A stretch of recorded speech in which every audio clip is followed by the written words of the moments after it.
Ncuti Gatwa's era of Doctor Who has well and truly started, with a double helping of a season opener that featured snot monsters, a spaceship powered by shitty nappies, and some bootleg Beatles. Basically, it was a double bill of what if Doctor Who did Alien, but it had incredibly cute babies in it, and what if Doctor Who went to the swinging 60s and nobody was swinging. But did it actually deliver? Well, let's take a look.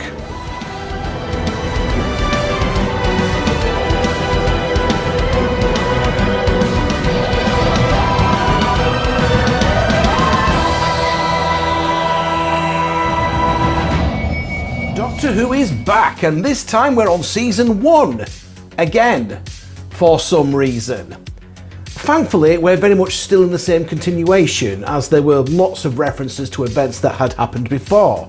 The Rani got mentioned, as did the events surrounding the Doctor being adopted by the Time Lords as a child, so at least we're addressing that particular elephant in the room rather than ignoring it. The events of 1963's An Unearthly Child was heavily mentioned in particular, and although it might be hard to imagine someone like, let's say, William Hartnell telling his travelling companions that most of the universe is knackered babes, we do get to tread upon some familiar ground. The Doctor is the last of his race, Gallifrey is no more, and a companion gets to make a time-travelling mobile phone call back to their mum after the Doctor's had a quick fiddle with his sonic screwdriver.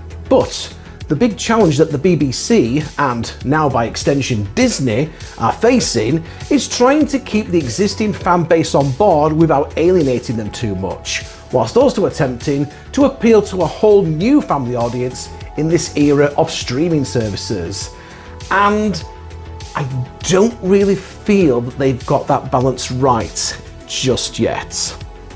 Fans who are concerned about the show being Disney-fied, being made to pander to its new American audience, or rather its Disney audience, would not have been reassured by the sight of talking babies and a song and dance number featuring cameos from Strictly Come Dancing stars. But let's dive into each episode anyway and go through what was good and bad about both. Like a lot of Doctor Who episodes, this had a message to tell, and references to adoption, immigration, and asylum seekers were plastered all over the opening episode, Space Babies, alongside the monster made of snot and a spaceship powered by the collective methane of a bunch of space nappies, which called to mind the burping and farting Slovene of the 2005 revival. Whilst the talking babies may have been funny, it will have been hard for real-life parents not to have felt their heartstrings being tugged watching the space babies' anguish at being abandoned, especially at the moment when little Eric tells Ruby that he's never been given a hug. I mean, come on. Aww. Although the script really missed a trick by not having all the babies repeating over and over to Ruby, "Are you my mummy?" Ooh. The Bogeyman was an effective enough monster of the week, and there was just a little moment where you thought, surely they're not growing babies in jars just to feed to this thing, or surely they're not going to start killing these babies off. It was certainly a scary moment when Space Baby Eric decided that he was going to be brave and go off to fight the monster with his little wooden sword. But then the babies came to the rescue because they've got freaking flamethrowers attached to their pushchairs. Yes, babies with freaking flamethrowers. It sounds like that should be a video that Tom Scar would have put out on YouTube.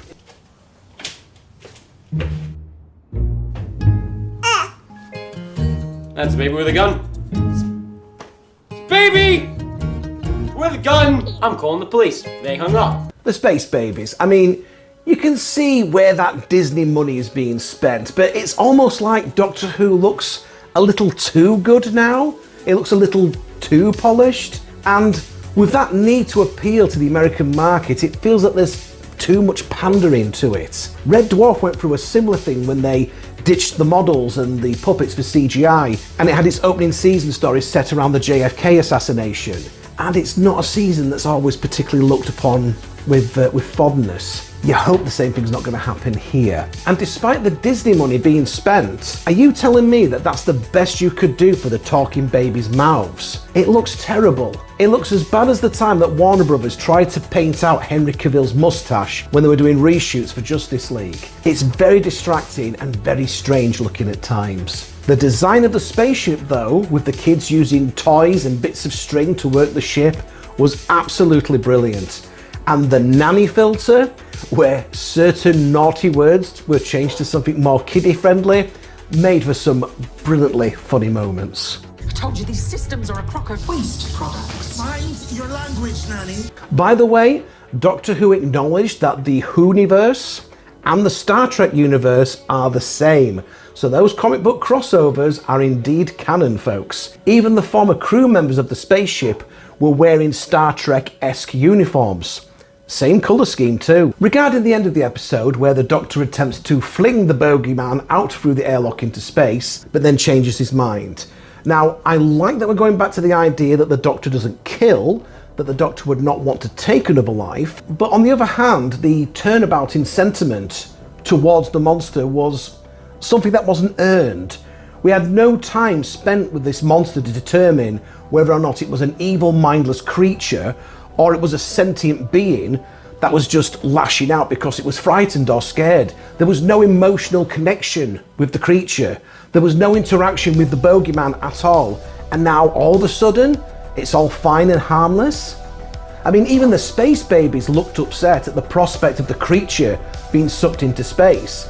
But hang on a minute, you were taking a bloody flamethrower to this monster less than 10 minutes ago.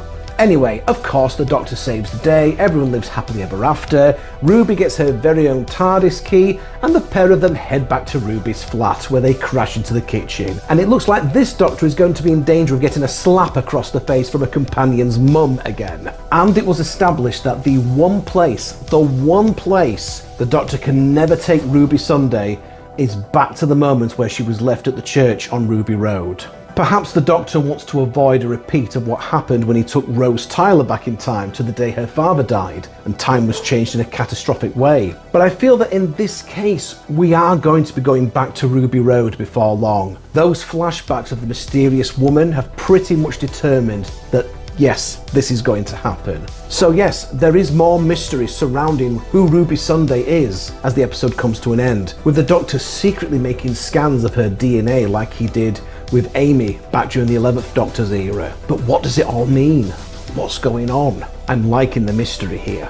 It was a great feel-good episode, but there were also far too many plot holes in the story. Far too many moments where I went, well, hang on a minute, why did that happen? That seemed to happen an awful lot during Chris Chibnall's time as the writer and showrunner on Doctor Who. You don't really expect the same thing to happen with Russell T Davies. This didn't even feel like an opening episode to a season either. This felt like it should have been one of the episodes that you get midway through the season. I don't know how it was decided which episode should have been the opener, but this was not the one to start things off with. Still, let's go on to the next episode, The Devil's Chord. So Ruby wants to go back to 1963 and watch the Beatles record their first ever album. And why not indeed?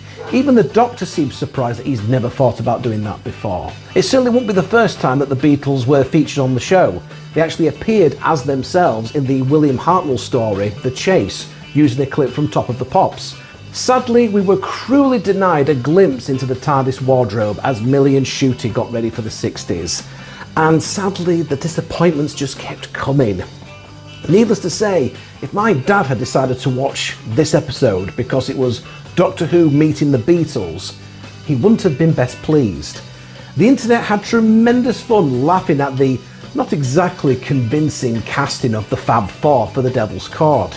Presumably the decision had also been made that John Lennon, abbreviated commas, should wear his later trademark circular specs to be more recognisable. And not only were the Beatles, hyphenated commas, and Cilla Black, hyphenated commas, less than convincing in appearance, there was also not a single note of recognisable music being played from any of them.